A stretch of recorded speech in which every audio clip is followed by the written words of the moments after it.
Hello, everyone, and welcome to another MyMusic. Do you know what? I started this, Flores, who's my guest today, and I almost immediately felt like standing up. I don't know why. Perhaps it's because I've sat down already too much for today. Do you find that? Do you find that if you sit down too much, you need to then stand up and walk around a bit? It's so if you're listening at home, whatever it is you're doing, unless you're driving a car, don't suggest you stand up if you're doing that. That doesn't tend to work. If you feel like stretching your legs whilst listening or watching this, please do. I will be back very shortly after this little video to talk to Flores about her life in music. Until then, this. Keep on, don't stop.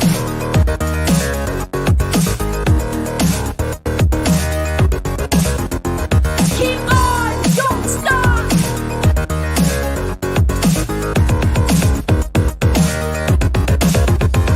Keep on, don't stop.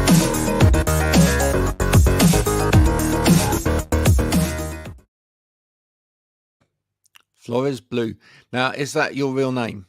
First question. No, it's not. My real name's Emma. Okay. Okay. But, So where did the name come from?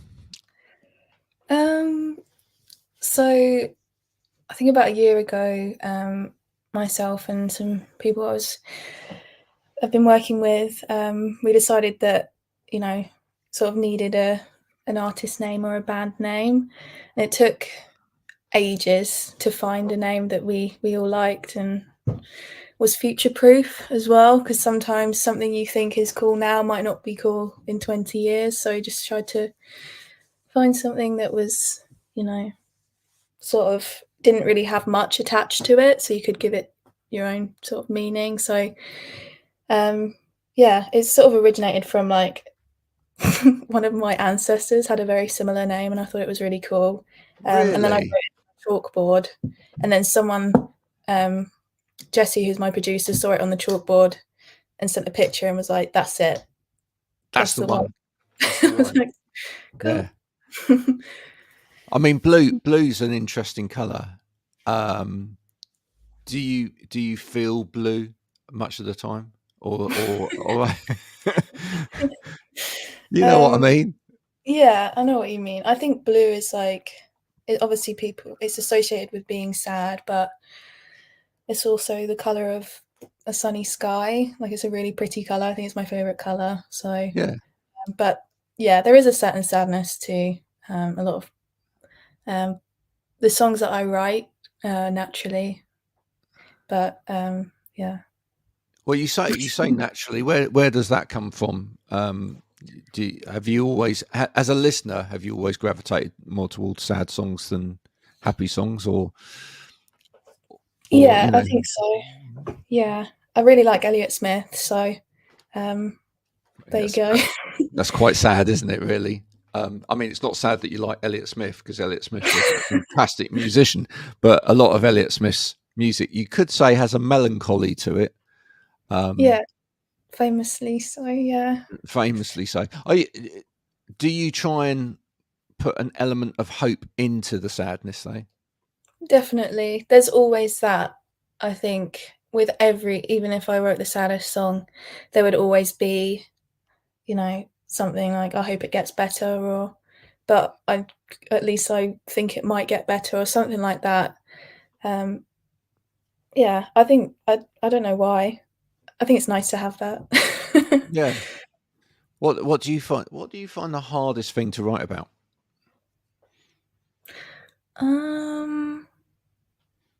That's a good question.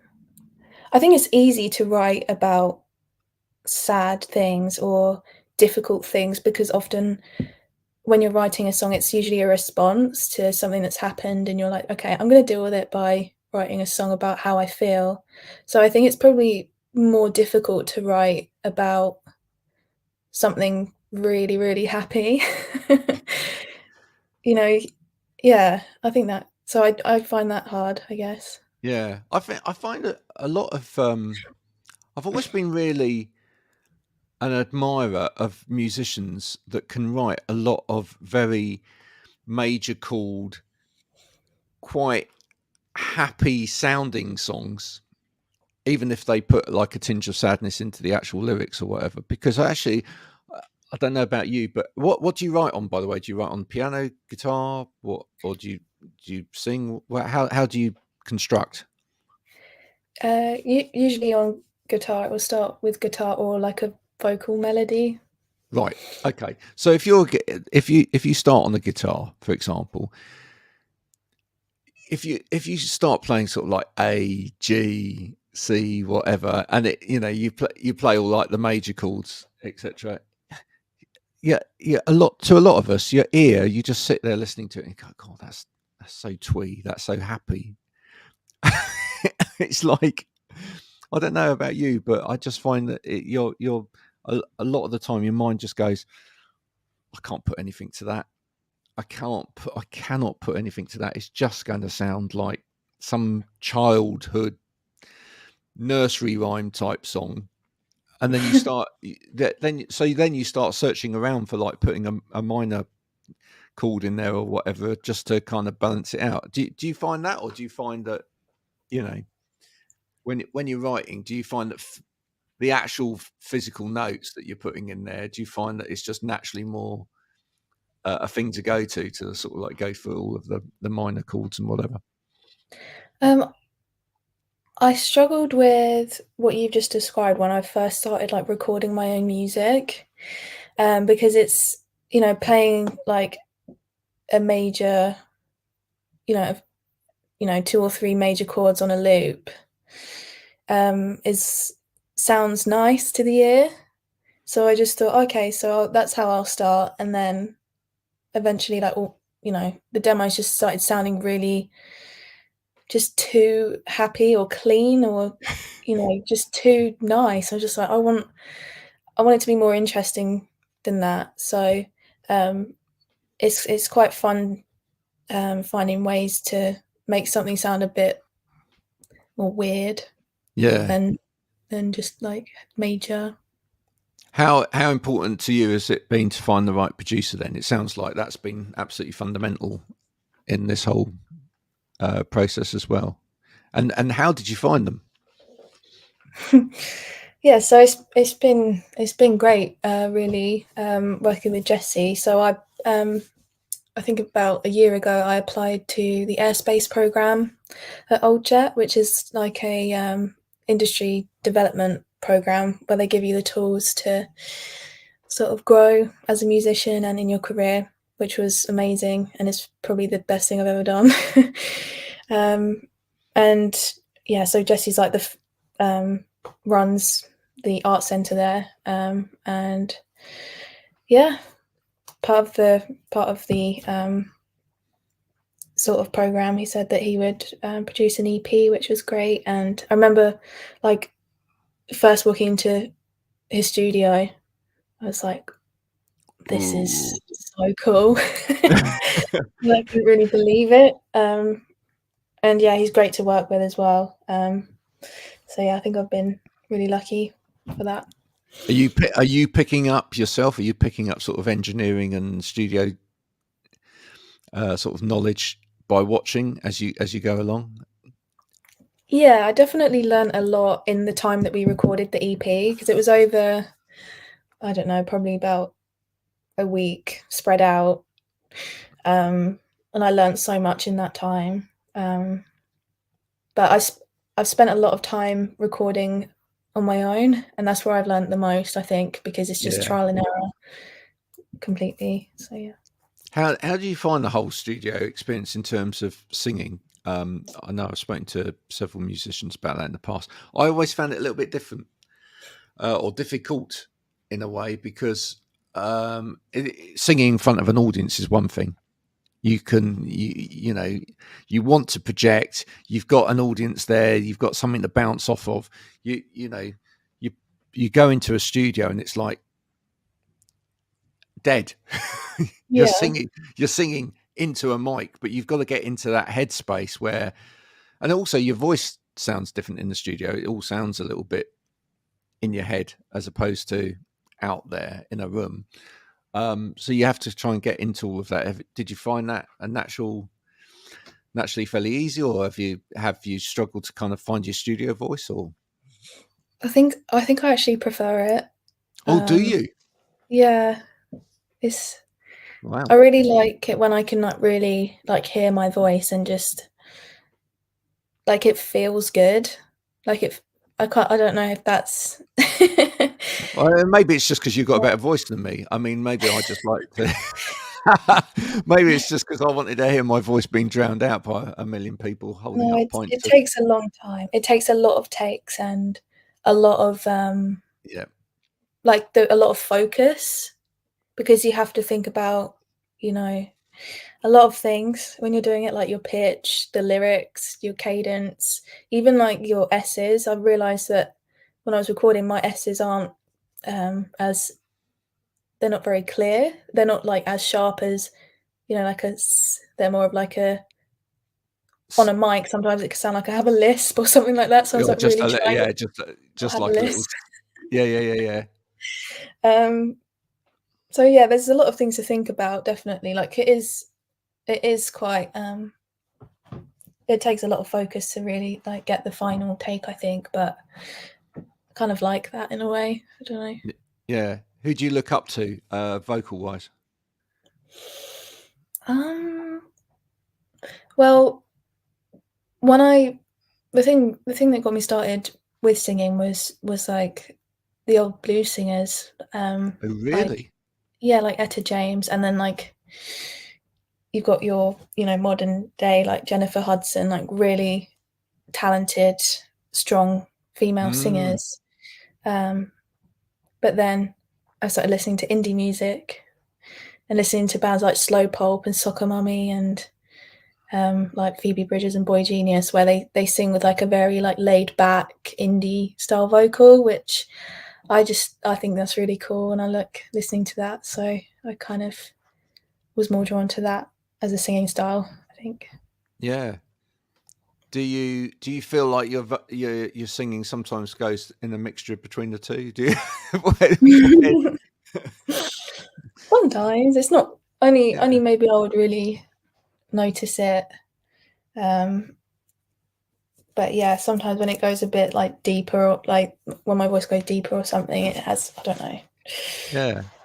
I Yeah, think that's something that you see as artists develop and they sort of move through their career. Sometimes you can, I mean, you're just starting out, but I think it's something that if people have got that kind of etymology and that history with certain types of music, they come back to it later on. You know, yeah, um, I remember Pat Benatar, who did quite a lot of pop kind of rock stuff in the 80s, whatever. Later on, she sort of moved back into sort of like the blues stuff and the closer to the Etta James and uh, etc. And I thought that was quite. I think that's kind of nice as well because as your voice matures as well, you perhaps get a different resonance in your voice and a different timbre in your voice as well. So it's you know, uh, and sometimes you can't go as high as you used to be able to. So you drop an octave, and then it's maybe that suits your voice better as well. What's the biggest challenge for yeah. you right now? Um, probably um like playing more shows or just as an artist, that's a very like new artist or musician. Um, I think the biggest like challenge is just like getting people to like winning people over Mm, and saying like to a band or a venue like, can I play here, or will you let me support you, or um yeah, like playing, I guess playing live. I'd love to play more, and just like the daily challenge that everyone has, I think, um, who makes their own music is just like the daily challenge of trying to get people to listen to it is just yeah. it's it's um Do you think the audience understand that a bit more these days? Because I do. I mean, my sort of day job is social media with companies and individuals, etc. And ultimately, everybody these days is competing for space. Everybody, and everybody's competing for space online. So in a way, I think whilst that makes it more difficult for artists, because it's the distribution side of things is easier in a way, right? It's not like you used to have a physical record in order to get played somewhere, or a tape or a CD or whatever. You now you can upload it and there it is. It's out into the world. So that bit's become easier, but there's more of it out there. So you're competing against more. And there's other things that you're competing against, because people are throwing stuff up onto the internet day in, day out, in the droves. But the one good side of it, I think actually there is an audience out there, and I think this is the important thing for a young artist to tap into, that understand that you need the difficulties that you have in terms of trying to get into that space, because they're having to do it as well, maybe for their business or whatever it is that they're passionate about. Do you find that one of the things that helps with that is trying to find a community and build a community in terms of people that like your music, but also maybe like other musicians that can support you as well? Yeah, definitely. Like, I've had some support from some friends that do music sharing mine, which is really nice. Yeah. Sorry, I can't remember what you asked me. I got distracted. No, it's all right. Well, it's hard. It's hard though. It's hard. It's that bit of the industry is hard work, isn't it? It's not just making the music; it's all of the other bits that go alongside it as well. Yeah, definitely. It is. I don't think there's really a right way, or there's a certain way to do it. Sometimes it's just, I don't know, luck, or but I found like TikTok helps me a lot, and it's annoying to say that, because like obviously TikTok has a reputation of being a bit, juvenile, or like taking away from the art or music, but it's actually helped me. It's helping me like reach people that I would never be able to otherwise. Yeah. Just through the algorithm or whatever. So look, do you know what? I think people should stop this thought that a particular platform is juvenile, or is this or that. Because actually a platform is whatever people make it to be. Right? It's the same with people say to me about X. Right, and there will be people that immediately listening to this will go, "Oh God, Twitter X, oh dear." But ultimately, I've developed a really great community on X who are just interested in music. They're not really interested in anything else. They're interested in music. I think in any platform, there are millions of people there, or billions even, and if you can find a group of people that are really interested in what you're doing and putting out, it's great. Ignore all the other rubbish that's on it. The people TikTok, the people that are selling toilet rolls. I've never understood what that's about. Do people really actually need that much toilet roll? Buy millions of toilet rolls. Where are you going to put it for a start? Most people don't have homes big enough for that. But yeah, I think, it's great. And most importantly, is doing that stuff, is that helping your confidence in terms of being able to, project yourself out into the world? That's the important bit. Yeah, definitely. It's just nice to know that, there's some people out there that like what I do, even if it's a really small number. It's just nice to know that, and I think it sort of makes you think that you can just carry on a bit. Yeah. Yeah. So I think you've already answered this question. You may have already answered this question, but I'm going to ask it anyway. So if we can get you a support act for next year, supporting anybody, who would that be? Like realistically, or in a dream world? In my world, it's realistically in a dream world. Okay. So Because the two things come together. I believe that if you believe it, then it might happen. So it's completely realistic as far as I'm concerned. that's very positive. Yeah. Well, you have to be, don't you? Because otherwise you cry all the time.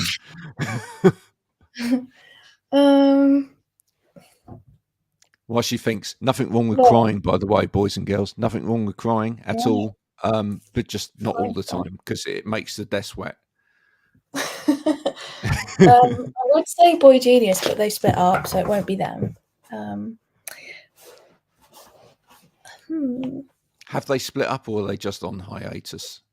I think they're on hiatus. I think that's what they actually said.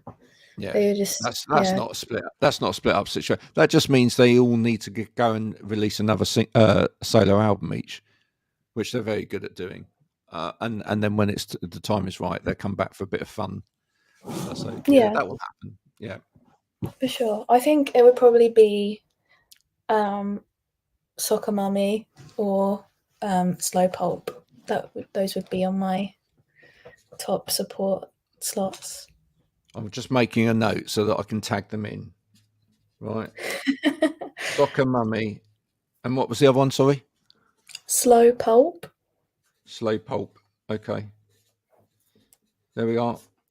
We're tagging both of those bands in so that can happen. All right. Please.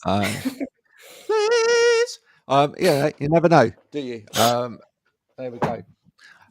And other than that, what I want to know is because you have only been doing this a short while. Young artists do need a lot of support, etc. And we do want is people after this to go and check out your music, etc. Right.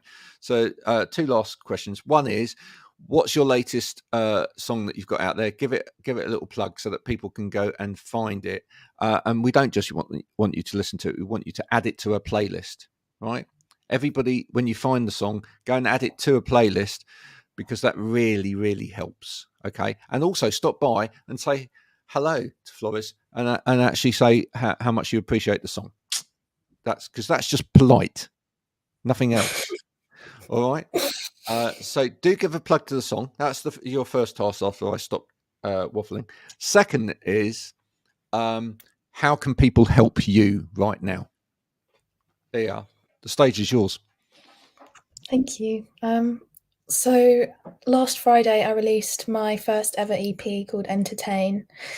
And the title track, Entertain, has a music video as well. So if you want to sort of see my music and see what we got up to on the music video, you can find it on YouTube, on my YouTube channel at Flores Blue Music. And how can you help me? Literally by just giving it a chance, giving the music a chance. There's probably something on the EP you might like, and if you do, then just sharing it or saving it. Like Graham said, adding it to a playlist is helpful. Oh, So yeah, thanks. why would people not want to do that right now? Okay. So if you're listening today, the whole purpose of this conversation is now you've got to know the wonderful Flores a little bit more. And now you're going to go and think, wow, sounds like her music might be worth listening to. So go and do that, please. We will put links in as little clips of this go out over the next day or so. We're also going to tag in Soccer Mummy and Slow Pulp as well, because they are going to ask you to do a support over their next UK trip out around the country. And that's all going to be marvelous. Thank you so much for gracing us with your presence today. Thank you for coming. If you have any pictures, badges, anything you like that you want to send to the board so that you join the ranks of people that have been on the show before, look at them. What a lovely bunch of people they are. Some of them have even had their hair done. Then please do. That would be marvelous. We will continue to, because like anybody that comes on the show, we'll continue to promote you and your music to help you get further afield out there. over the coming months. And in fact, and this goes for any of you out there as well. If you'd like to send me your address, you can have a badge. So a bit like Blue Peter, but better, because you can't get into any museums with this, right? You just can't.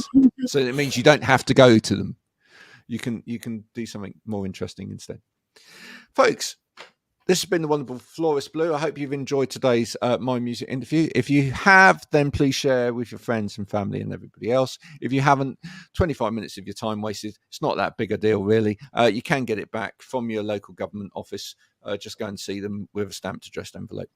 Remember it to do that if you want 25 minutes back. We'll be back soon with more of the same. Until